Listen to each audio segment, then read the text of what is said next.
Aí, meus amigos e também vocês, minhas amigas, no dia de hoje eu trago vídeos em que notícias estão acontecendo. A fala da ministra Gleisi Hoffmann, ex-presidente do PT, e agora ministra do governo Lula, que segundo ele, ela foi nomeada por ser mulher e bonita, para articular politicamente junto ao Congresso Nacional. Mas parece que as palavras delas não estão agradando. Você sabe aquela frase, agradar gregos e troianos?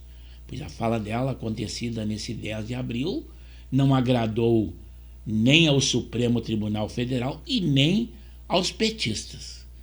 Trago em vídeo para mostrar a vocês.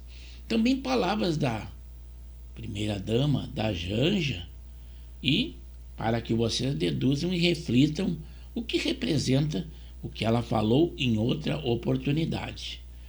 E também o presidente Lula falando e agredindo as mulheres por chamar a presidente, uma mulher forte, reconhecida mundialmente, a presidente do FMI, de uma maneira pejorativa, a chamando de mulherzinha e dizendo que não a conhecia, o que não tem cabimento a um governante nos dias de hoje dizer que não conhece uma mulher em tão alto cargo de relevância internacional.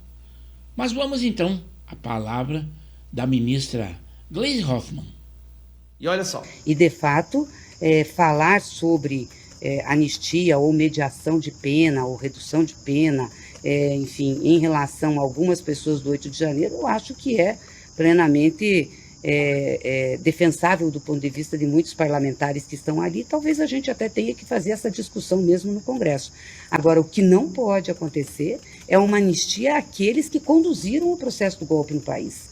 Ao Bolsonaro, aos generais, aqueles que foram responsáveis por planejar, e inclusive planejaram uma operação chamada Punhal Verde e Amarelo, que previa a morte do presidente Lula, do vice-presidente Alckmin, do ministro Alexandre de Moraes.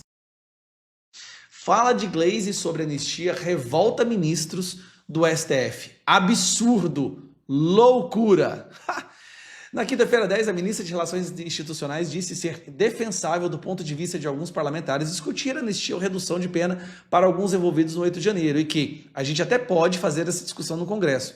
A afirmação também gerou reação negativa no Planalto. Não tem sentido, diz integrante do núcleo do governo.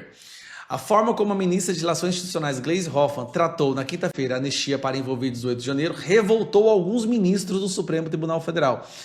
A Gleisi levou uma genuína comida de rabo, uma paulada dos seus colegas do PT e do STF, e depois dessa ficou tão desnorteada que voltou e disse: minha fala foi mal colocada, não tem anistia nenhuma.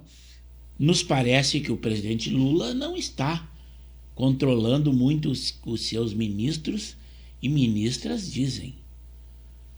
E a sua popularidade cai cada vez mais diante de iniciativas ou palavras iguais a estas.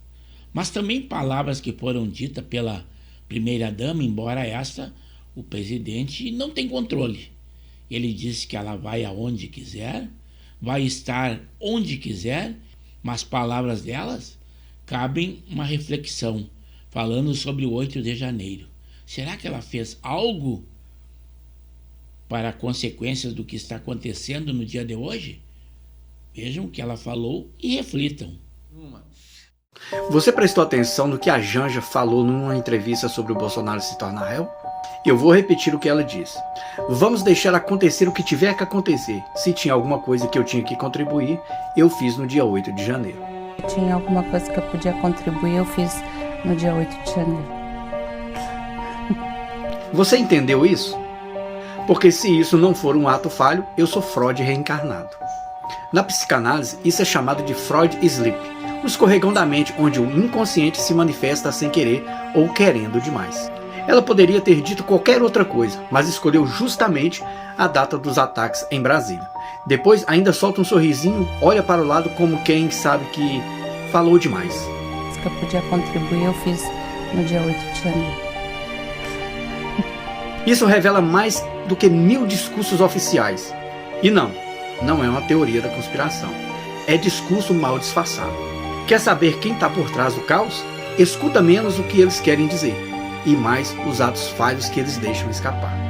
Salva esse vídeo e compartilha com quem ainda acha que o 8 de janeiro foi mesmo um golpe ou algo espontâneo. E com isso nos parece que aquela iniciativa do Sidônio Palmeira de dar liberdade para que o presidente Lula, para que a Janja e alguns ministros falem de improviso, mas que viajem pelo Brasil ou pelo mundo inteiro para melhorar a popularidade. Mas eu acredito que essa iniciativa está agradando muito mais a oposição do que a situação que seria o objetivo principal. Mas também nós temos uma notícia lamentável que o ex-presidente Jair Bolsonaro, com fortes dores abdominais, numa turnê que estava fazendo ao Nordeste, teve que ser levado de helicóptero a um hospital lá em Natal, no Rio Grande do Norte. Já foi noticiado também o julgamento pelo Supremo Tribunal Federal para o dia 25 deste mês de abril da cabeleireira, a Débora, aquela que cometeu o ato horrível de pichar com batom uma estátua frente ao Supremo Tribunal Federal lá no 8 de janeiro. O pessoal já festejou, mas ela só saiu da prisão, que estava encarcerada, conforme a lei previa, por ter filhos menores, para a prisão domiciliar.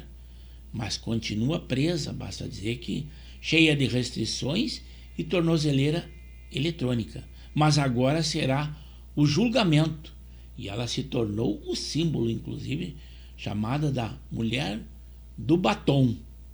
Mas agora vamos àquela gafe dita pelo presidente Lula, dentre as muitas que ele já cometeu. O pessoal só diz, imaginem se fosse o presidente Bolsonaro.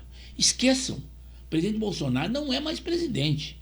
Nós temos que comentar e, se for o caso, criticar o que está acontecendo hoje com o atual presidente, que é o presidente Lula. E se fosse o Bolsonaro, nos dá o direito de dizer isso, seria misoginia.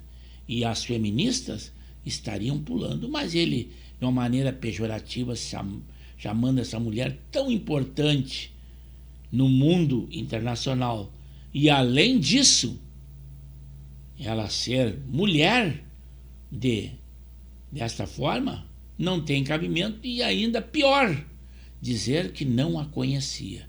É estranho, ele com certeza é conhecido, no bom ou no mau sentido, todos o conhecem, mundialmente. Mas vejam aí essa situação. Eu estive em 25 de janeiro do ano passado, de 2003, em Hiroshima. Estava lá visitando eu e o presidente dos Estados Unidos, onde jogaram a bomba de Hiroshima. Eu, se fosse presidente dos Estados Unidos, eu jamais iria no lugar que jogou a bomba, mas ele foi. Ele foi. E lá eu encontro com uma mulherzinha, sabe, presidenta do FMI, diretora-geral do FMI, nem me conhecia, presidente Lula. Você sabe que o Brasil está difícil, a coisa para o Brasil só vai crescer 0,8%. Eu falei, você nem me conhece? Eu não te conheço? Sabe? Como é que você fala que o Brasil vai crescer 8%? E com isso nós mostramos também que é muito bom o presidente falar com o público que o apoia, que o aplaude ao dizer asneiras ou gafes, sejam elas qualquer. A crítica da oposição sobre aquele discurso que o ex-presidente Jair Bolsonaro fez em inglês naquele manifesto lá na Paulista, a crítica deles realmente, vocês sabem quais as razões. Quem apoia um presidente semi-analfabeto não admite que as pessoas apoiem um ex-presidente poliglota, o que muito enaltece e engrandece a nossa nação. Mas os fatos estão aí. Eu espero que vocês opinem, elogiem, critiquem, deem a sua opinião. Ela é muito importante. No canal do YouTube de Pepe Severo. E se for o caso, se inscrevam também no canal, pois nós temos edições diárias e os mais variados assuntos.